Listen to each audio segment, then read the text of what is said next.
जय हिंद दोस्तों, महाहंस वाहिनी क्लासेस में आप सभी का स्वागत है। आज मैं आपको साइंस में प्रकाश का अपवर्तन और प्रकाश के अपवर्तन के नियम और विरल माध्यम और सघन माध्यम के बारे में बताऊंगा।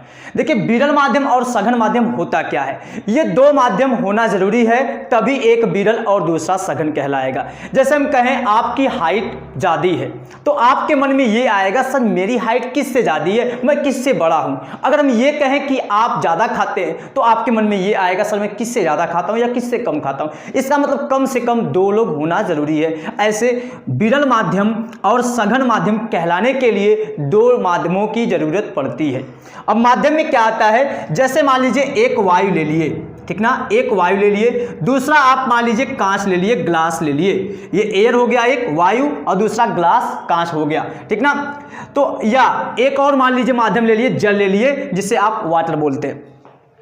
अब अगर हम दो माध्यमों की बात करें, मान लीजिए पहले वायु और कांच की बात करें, जिस माध्यम में प्रकाश की चाल ज्यादा होगी, इन दोनों में जिसमें प्रकाश की चाल ज्यादा होगी वो माध्यम दूसरे माध्यम की तुलना में विरल माध्यम कहलाएगा। फिर से, जिस माध्यम में प्रकाश की चाल ज्यादा होगी वो माध्यम जो है, देखिए वायु में प्रकाश की चाल ज्यादा होगी कांच की तुलना में, इसलिए वायु हमारा विरल कहलाएगा, कांच हमारा सघन कहलाएगा। अब देखिए इन दोनों की बात करते हैं, कांच और जल की बात। कांच और जल की जब बात करेंगे तो कांच में प्रकाश की चाल हमारी जो होगी कम होगी, जल में प्रकाश की चाल हमारी जो होगी ज्यादा होती है।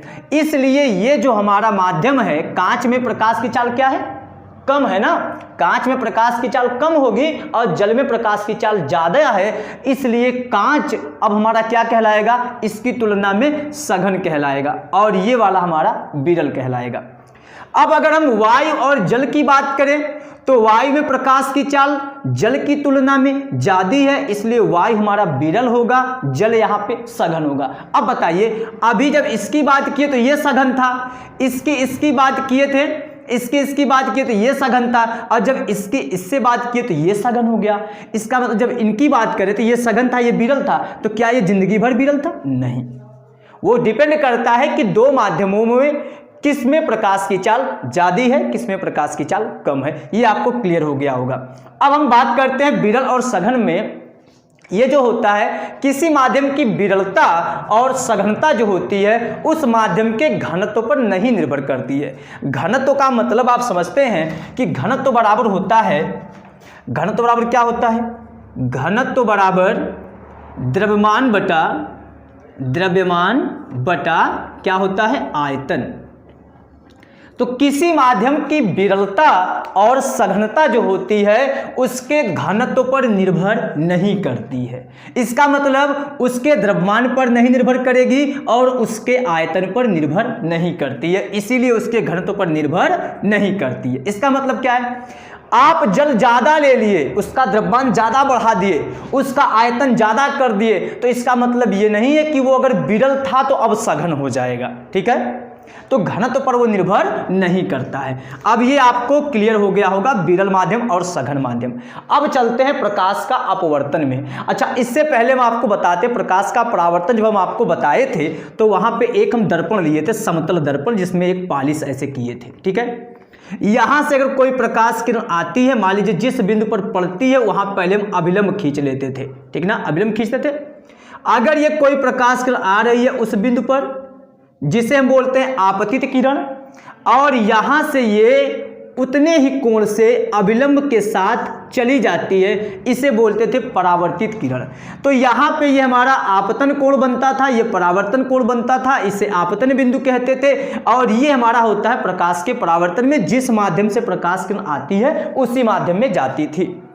अब यहाँ पे जो प्रकाश का अपवर्तन है, इसमें क्या होता है, एक माध्यम आपका ये ऊपर है और एक माध्यम नीचे है, ठीक है। इस माध्यम में देखिए प्रकाश की चाल ज्यादा रही होगी, इसीलिए इसे विरल बोल दिया गया है। इसमें प्रकाश की चाल कम रही होगी, इसीलिए इसे सघन माध्यम बोला गया है। अब चलते हैं प्रकाश का अपवर्तन का नियम क्या है। जब प्रकाश की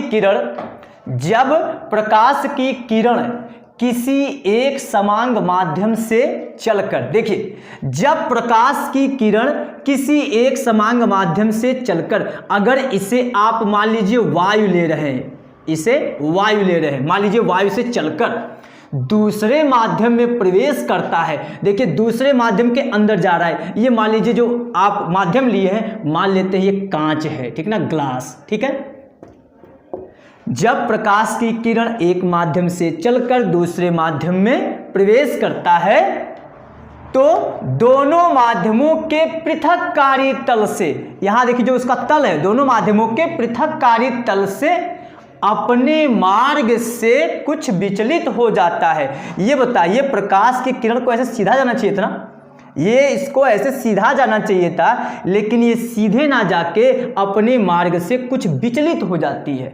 जितने कोण से विचलित होती है, यहां पे देखिए, जितने कोण से विचलित होती है उसे बोलते हैं विचलन कोण। इसे आप याद रखिएगा, इसे क्या बोलते हैं, विचलन कोण, ठीक है। अपने मार्ग से कुछ विचलित हो जाता है जिसे प्रकाश का क्या कहते हैं, अपवर्तन कहते हैं, ठीक ना। इसी घटना को हम क्या बोलते हैं, प्रकाश का अपवर्तन।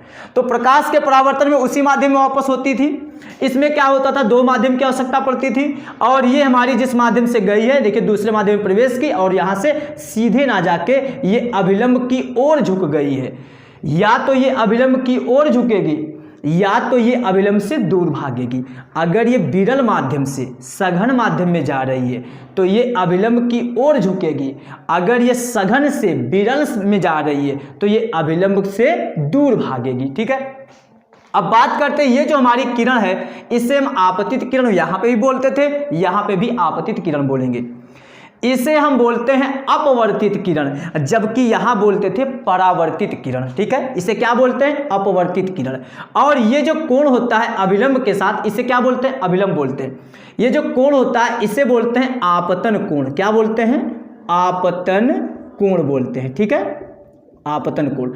और ये जो कोण होता है आपका, जिसे हम आर बोलते हैं, इसे बोलते हैं अपवर्तन कोण। उसमें क्या बोलते थे, परावर्तन बोलते थे, तो इसमें क्या होता है, अपवर्तन होता है, इसलिए इसमें अपवर्तन कोण बोलते हैं, ठीक है।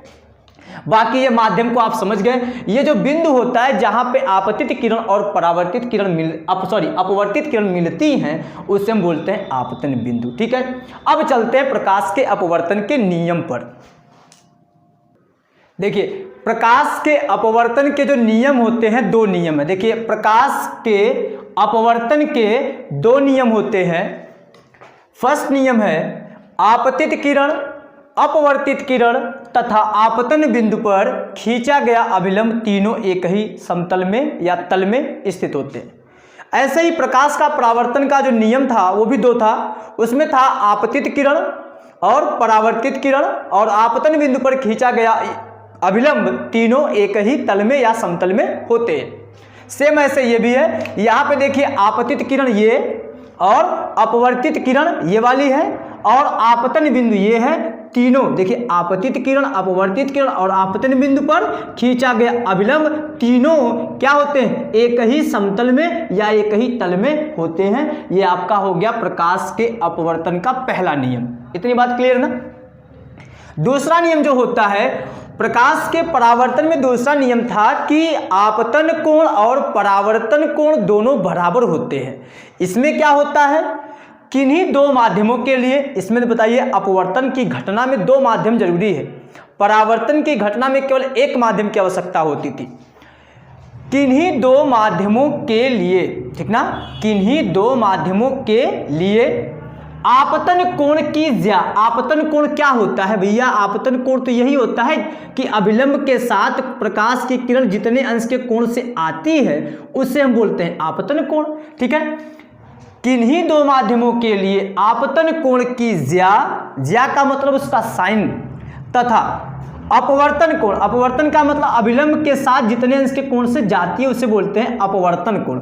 अपवर्तन कोण की ज्या का अनुपात एक नियतांक होता है और इसे ही हम बोलते हैं स्नेल का नियम। ये आप याद रखिएगा, प्रकाश के अपवर्तन के दूसरे नियम को स्नेल का नियम भी कहते हैं। आपतन कोण की ज्या तथा अपवर्तन कोण की ज्या का अनुपात एक नियतांक होता है। अच्छा, आपतन कोण की ज्या का मतलब आपतन कोण तो आई है, उसका ज्या का मतलब उसका साइन, ठीक ना, जैसे नहीं होता साइन थीटा साइन बीटा ऐसे करके, तो sine A by sine R. आपतन कोण आई होता है, आपतन कोण की ज्या तो साइन आई हो गया, अपवर्तन कोण आर होता है, अपवर्तन कोण की ज्या तो साइन आर हो गया, का अनुपात एक नियतांक होता है। क्या होता है? एक नियतांक होता है, जिसे क्या बोलेंगे? माध्यम का अपवर्तनांक कहते हैं। ठीक है, अब हम देखिए इसको थोड़ा सा और क्लियर करते हैं, इसको थोड़ा सा बेस करके। ठीक है, ये आप स्क्रीनशॉट ले लीजिएगा वीडियो पीछे करके। आपका ये बन गया sine I by sine R equal, ये जो नियतांक होता है इसे माध्यम का अपवर्तनांक बोलते हैं, जिसे हम n लिखते हैं। ठीक है, n लिखते हैं। और ये क्या होता है? इसे आप पहले माध्यम के सापेक्ष दूसरे माध्यम का अपवर्तनांक कह सकते हैं। इसे इस तरीके से अगर लिखें तो हम 1n2 equal sine I by sine R. इसका मतलब क्या है कि पहले माध्यम के सापेक्ष, पहला माध्यम क्या है? वायु, वायु के सापेक्ष दूसरा माध्यम क्या है? दूसरा माध्यम है कांच, कांच का अपवर्तनांक बराबर साइन आई, जो भी कोण रहेगा वो रखना है, और बटा साइन आर। ठीक है, अब उसके बाद हम आपको बताते हैं n आपका हो गया माध्यम का अपवर्तनांक। ठीक है, फिर उसके बाद देखिए यहाँ पे नोट लिखे हैं, नोट में ये है कि जब प्रकाश की किरण अगर विरल माध्यम से सघन माध्यम में जा रही है तो क्या होता है? ये अविलंब की ओर झुक जाती है। अगर यही सघन माध्यम से विरल माध्यम में जाती है तो अविलंब से दूर भागती है। देखिए वही लिखे हैं, जब प्रकाश की किरण विरल माध्यम से सघन माध्यम में जाती है तो वह अविलंब की ओर झुक जाती है। और इसी का उल्टा आप ये भी बोल सकते हैं कि जब प्रकाश की किरण सघन माध्यम से विरल माध्यम में जाती है तो वो अविलंब से दूर हटती है। ठीक ना, तो यहाँ पे क्या था? विरल से सघन में जा रही है तो अविलंब की ओर झुकती है, और जब सघन से विरल में जाएगी तो अविलंब से दूर भागेगी। ठीक है, तो ये थी आज की हमारी लास्ट टॉपिक। अब नेक्स्ट टॉपिक को लेके आएंगे नेक्स्ट वीडियो में। तो अगर आपको वीडियो पसंद आया हो तो प्लीज चैनल को सब्सक्राइब कीजिएगा और बेल आइकन को जरूर प्रेस कीजिएगा। Thanks you.